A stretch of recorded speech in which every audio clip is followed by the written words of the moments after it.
Hello friends, Assalamu alaikum. How are you all? Hope that you will be in the best of your health. This is Dr. Manzoor Ahmed Sheikh and I welcome all of you to learn and grow. आज का जो हमारा topic है वो है humanistic perspective. तो इससे पहले पिछले वीडियोस में हमने 4 स्कूल्स ऑफ थॉट कवर किए हैं, जैसे कि structuralism, functionalism, psycho analysis and behaviourism. तो जिन लोगों ने ये स्कूल्स ऑफ थॉट अभी तक वॉच नहीं किए हैं तो उनसे मेरी रिक्वेस्ट है वो प्लेलिस्ट में जाके इन वीडियोस को एक बार देखें और उसके बाद इनको वॉच करें। तो चलिए आज का टॉपिक शुरू करते हैं। आज का जो हमारा टॉपिक है वो है ह्यूमनिस्टिक पर्सपेक्टिव। इसके कुछ और नाम जैसे कि ह्यूमनिस्टिक पैराडाइम, ह्यूमनिस्टिक साइकोलॉजी और इसी तरह humanistic school of thought. Humanistic perspective is often known as the third force in the psychology because of the simple reason that it came into being after psychoanalysis and behaviorism. ठीक है ना? Abraham Maslow and Carl Rogers are the founders of this school of thought. So this school of thought came as a revolt against psychoanalysis and behaviorism. Humanistic psychologist जो है इनका ये मानना था कि साइको एनालिसिस और बिहेवियरिज्म जो है वो डिटर्मिनिस्टिक हैं। उनका जो पॉइंट ऑफ व्यू है ह्यूमन्स को लेके, ह्यूमन बिहेवियर को लेके, वो बिल्कुल पेसिमिस्टिक है। चलिए अब हम देखते हैं ह्यूमनिस्टिक साइकोलॉजिस्ट जो हैं उनका क्या पॉइंट ऑफ व्यू है ह्यूमन बीइंग्स को लेके।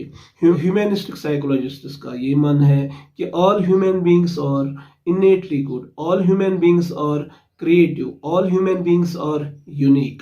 तो इसके अलावा ह्यूमनिस्टिक साइकोलॉजिस्ट का मानना ये है कि all human beings are born with extraordinary abilities, all human beings are born with extraordinary talents, extraordinary capabilities and extraordinary potentialities.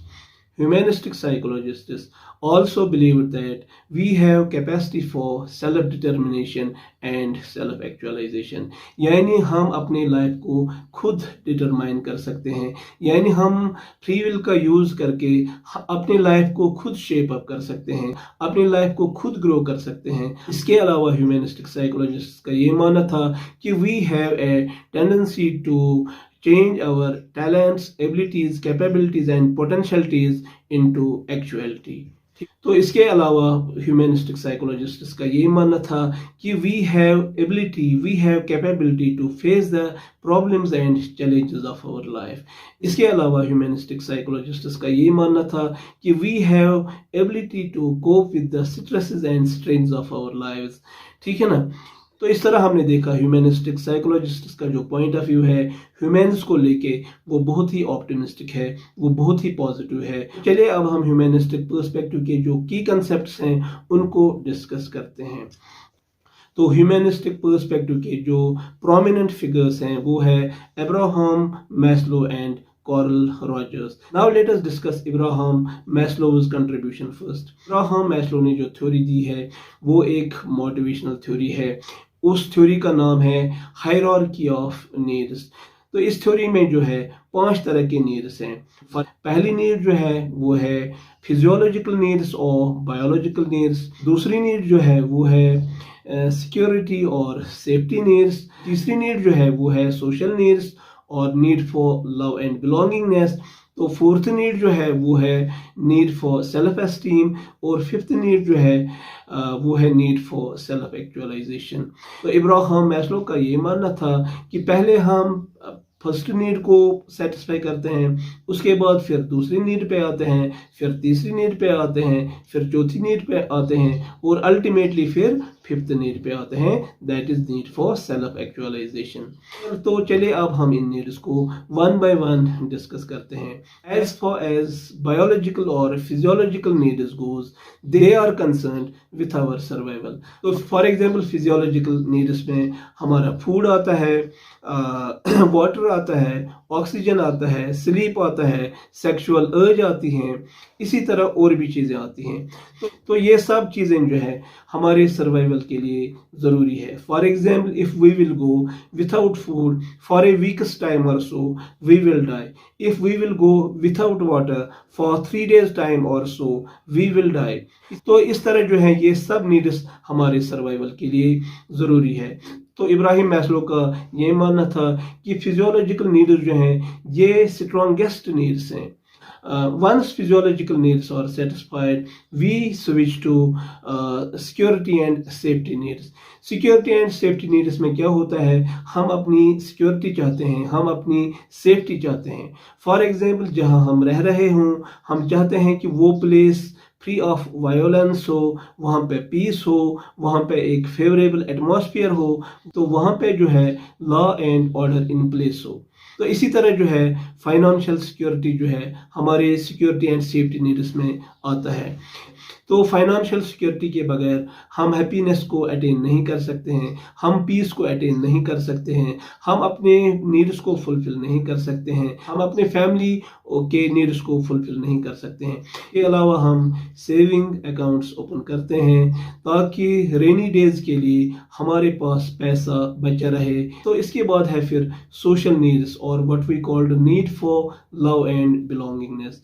जैसे कि एरिस्टोटल जो एक ग्रीक लेजेंडरी फिलोसोफर थे, तो उनकी एक सेइंग है कि by nature man is a social animal. इसी चीज को इब्राहिम मैस्लो ने सोशल नीड्स का नाम दिया। तो जब हम समाज में एक दूसरे के साथ रहते हैं, फिर हम लोगों को प्यार देते हैं, लोगों के साथ अफेक्शनेटली पेश आते हैं, लोगों को एक्सेप्ट करते हैं, लोगों के साथ बिलोंगिंगनेस कायम करते हैं, तो सेम चीज़ें जो हैं हम चाहते हैं कि हमें रिटर्न में मिले। रिजल्ट क्या होता है, हम फैमिली लेवल पे रिलेशनशिप्स डेवलप करते हैं, हम फ्रेंड्स बना लेते हैं। इसी तरह यानी सोसाइटी में कुछ ग्रुप्स होते हैं, उनको हम ज्वाइन करते हैं, या कम्युनिटी में कुछ ग्रुप्स होते हैं, उनको हम ज्वाइन करते हैं।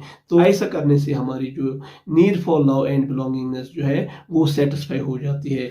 तो once our need for love and belongingness is satisfied, need for self esteem comes into play. ठीक है ना।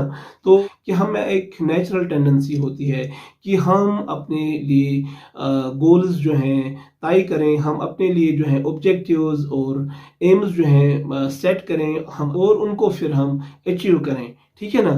तो जब हम इन चीज़ों को अचीव करते हैं, तो अचीवमेंट के बाद, अकम्पलिशमेंट के बाद हमें ये टेंडेंसी पैदा होती है कि लोग हमारे अचीवमेंट्स और अकम्पलिशमेंट को रिकॉग्नाइज करें। ठीक है ना। तो once our need for self-esteem is satisfied, need for self-actualization came into picture। तो self-actualizing needs जो हैं, इब्राहिम मैस्लो ने जो हायरार्की ऑफ नीड्स दी हैं उसमें ये हाईएस्ट नीड्स हैं।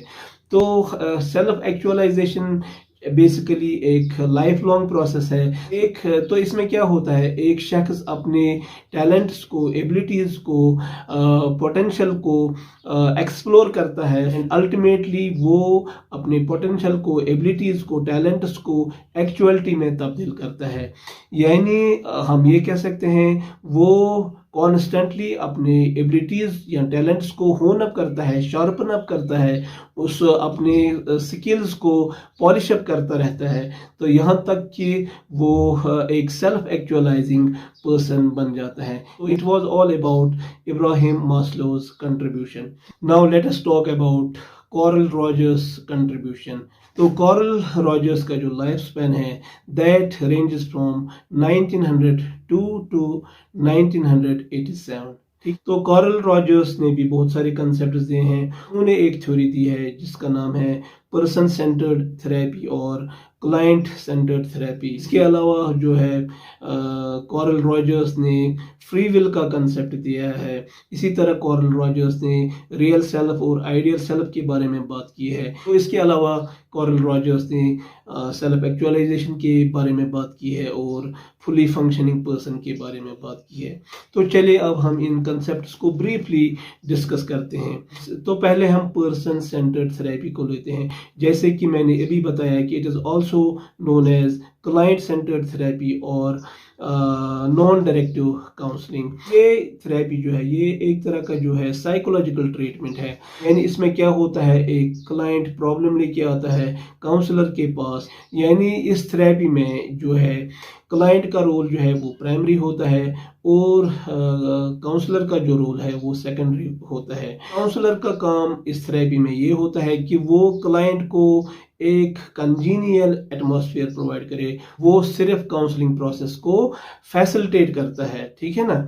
तो ताकि क्लाइंट जो है वो अपनी प्रॉब्लम का जो रूट कॉज है खुद ढूंढे और उस रूट कॉज को एड्रेस करे ताकि वो उस प्रॉब्लम से बाहर आ जाए। तो रॉजर्स जो है वो कहता है कि फेवरेबल एटमॉस्फेयर प्रोवाइड करने के लिए 3 चीज़ों की ज़रूरत होती है। उनमें से एक है अनकंडीशनल पॉजिटिव रिगार्ड, सेकंड जो है वो है एम्पैथी और थर्ड जो है वो है जेन्युइननेस, ठीक है ना। तो अनकंडीशनल पॉजिटिव रिगार्ड का ये मतलब है कि काउंसलिंग प्रोसेस के दौरान जो काउंसलर है वो अनकंडीशनल रिगार्ड जो है वो प्रोवाइड करेगा, यानी वो अपने क्लाइंट को with all his pluses and minuses, with all his strengths and weaknesses accept करेगा। तो यानी वो हर हालत में क्लाइंट को जो है पॉजिटिव रिगार्ड प्रोवाइड करेगा। उसको इससे क्या होता है, उसको उसका सेल्फ वर्थ जो है वो एनहेंस हो जाता है, उसका कॉन्फिडेंस लेवल जो है वो बढ़ जाता है, उसका जो फ्री विल है वो उसको एक्सरसाइज कर पाता है, ठीक है ना जो है। तो इसके बाद है एम्पैथी। एम्पैथी में ये होता है कि काउंसलर जो है वो क्लाइंट के प्रॉब्लम्स को, क्लाइंट के इश्यूज को, क्लाइंट के कंसर्न्स को उसके खुद के पर्सपेक्टिव में देखता है। जब क्लाइंट इस चीज़ को नोटिस करता है कि ये जो काउंसलर है वो चीज़ों को मेरे पर्सपेक्टिव में भी देख रहा है, तो उसमें अगेन कॉन्फिडेंस आता है। He feels good about himself, his self worth is enhanced. तो विद द रिजल्ट वो इस पोजीशन में होता है कि वो अपने फ्री विल का यूज़ करे और अपनी प्रॉब्लम जो है उसके बारे में सोचे, उसके रूट कॉजेज़ के बारे में सोचे और उन रूट कॉजेज़ को जो है उनको एड्रेस करे, ठीक है ना। इसके अलावा काउंसलर का काम ये होता है कि वो क्लाइंट को जेन्युइननेस प्रोवाइड करे। इसका ये मतलब है जब उसको कुछ चीज़ें शेयर करने की ज़रूरत पड़े तो उस वक्त वो ऑनेस्ट हो, उन फीलिंग्स को, उन चीज़ों को शेयर करने में वो उस वक्त सिंसियर हो। तो इस तरह का एनवायरनमेंट जो है काउंसलिंग प्रोसेस को फैसिलिटेट करता है। इस तरह का एनवायरनमेंट जो है ये सिर्फ काउंसलिंग प्रोसेस के लिए सिर्फ एप्लीकेबल नहीं है, तो ये हम डे टू डे लाइफ में हमें हर जगह इसका इस्तेमाल करना चाहिए।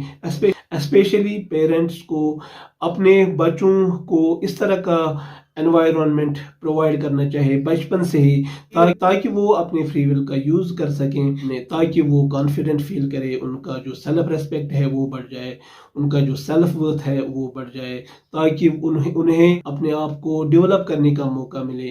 तो इसके अलावा रॉजर्स ने फ्री विल के बारे में बात की है, यानी फ्रीडम ऑफ चॉइस के बारे में बात की है। फ्रीडम ऑफ चॉइस जो है ये एक ब्लेसिंग से कम नहीं है। तो जैसे कि मैंने बिगनिंग में बताया कि हम अपनी लाइफ को खुद डिटरमाइन कर सकते हैं, हम अपनी लाइफ के लिए अपना पर्पस खुद सेट कर सकते हैं, हम अपने गोल्स खुद तय कर सकते हैं, हम अपने लिए एम्स और ऑब्जेक्टिव्स खुद तय कर सकते हैं, हम अपने लिए विजन और मिशन खुद तय कर सकते हैं और फ्री विल के जरिए हम लाइफ में वो सब कुछ अचीव कर सकते हैं जो हम चाहें, ठीक है ना। तो इसके अलावा कॉरल रॉजर्स ने सेल्फ या सेल्फ कंसेप्ट के बारे में बात की है। तो रॉजर्स का मानना है कि सेल्फ गालिबन 1.5 साल के उम्र से ही डेवलप होना शुरू होता है। तो हमारा सेल्फ जो है ये इंटरेक्शन के थ्रू डेवलप होता है, स्पेशली चाइल्डहुड में जब हमारी इंटरेक्शन हमारे पेरेंट्स के साथ होती है, फिर हमारी इंटरेक्शन जो है वो हमारे फ्रेंड्स के साथ होती है, टीचर्स के साथ होती है और इसी तरह अदर सिग्निफिकेंट फिगर्स के साथ होती है। तो इस प्रोसेस के दौरान हमारा जो सेल्फ होता है वो डेवलप होता है, ठीक है ना। तो हमारे सेल्फ को दूसरों की इवेल्युएशन, दूसरों का अप्रूवल, दूसरों की एक्सेप्टेंस भी इन्फ्लुएंस करती है। सेल्फ एक्चुअली हमारी जो भी पर्सनालिटी है, पर्सनालिटी में जितनी भी चीज़ें हैं, जितने भी ट्रेट्स हैं वो सब सेल्फ में आ जाएंगी। तो सेल्फ क्या है? सेल्फ एक्चुअली हमारी इनर पर्सनैलिटी है, या हम कह सकते हैं self is the sum total of all the characteristics of a person. इसके अलावा कार्ल रॉजर्स ने आइडियल सेल्फ और रियल सेल्फ के बारे में बात की है। सेल्फ जो है वो आइडियल सेल्फ का रिफ्लेक्शन होता है। फॉर एग्जाम्पल एक स्टूडेंट है, उसको साइंस से बहुत दिलचस्पी है, साइंस को वो एंजॉय कर रहा है, साइंस में उसका बहुत ही ज़्यादा इंटरेस्ट है, तो साइंस पढ़ते समय वो उससे प्लेजर और सेटिस्फेक्शन डिराइव करता है। तो जब हम उससे पूछते हैं कि आपका what is your aim in life, तो वो कहता है कि I want to become a medical doctor. तो हम कह सकते हैं उसका जो रियल सेल्फ है वो उसके आइडियल सेल्फ का रिफ्लेक्शन है। तो इसका मतलब ये है कि वो जो प्रेजेंटली कर रहा है और वो जो बनना चाहता है उसमें कंपैटिबिलिटी है, उसमें हार्मनी है। इसी चीज़ को कार्ल रॉजर्स ने कॉन्ग्रुएंस का नाम दिया।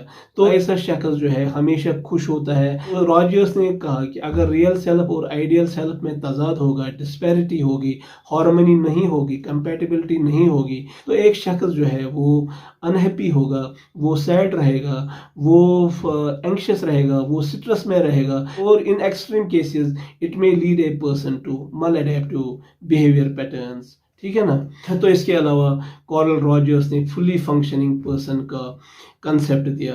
तो according to Carl Rogers fully functioning person वो होता है जो कॉन्स्टेंटली सेल्फ एक्चुअलाइजेशन के लिए मेहनत करे, जो कॉन्स्टेंटली सेल्फ एक्चुअलाइजेशन के लिए स्ट्राइव करे, अपने आप को ग्रो करता रहे। अब इसके अलावा कार्ल रॉजर्स ने फुली फंक्शनिंग पर्सन के कुछ कैरेक्टरिस्टिक्स बताए। तो उनमें से एक कैरेक्टरिस्टिक ये है कि वो क्रिएटिव होते हैं, दूसरा कैरेक्टरिस्टिक ये है कि they are open to experiences, तीसरा कैरेक्टरिस्टिक ये है कि they live in here and now, यानी प्रेजेंट मोमेंट में वो जीते हैं। अलावा कार्ल रॉजर्स ने बताया कि they trust their feelings, they trust there thoughts, they trust their gut reactions। ठीक है। So these were some of the key concepts of humanistic perspective। I hope कि आपने इन concepts को अच्छे से अंडरस्टैंड किया। तो नेक्स्ट वीडियो में हम सेल्फ एक्चुअलाइजेशन क्या होता है, सेल्फ एक्चुअलाइजर्स के कैरेक्टरिस्टिक्स क्या होते हैं, तो इन चीज़ों को नेक्स्ट वीडियो में हम इंशाल्लाह डिस्कस करेंगे। आज के लिए बस इतना ही।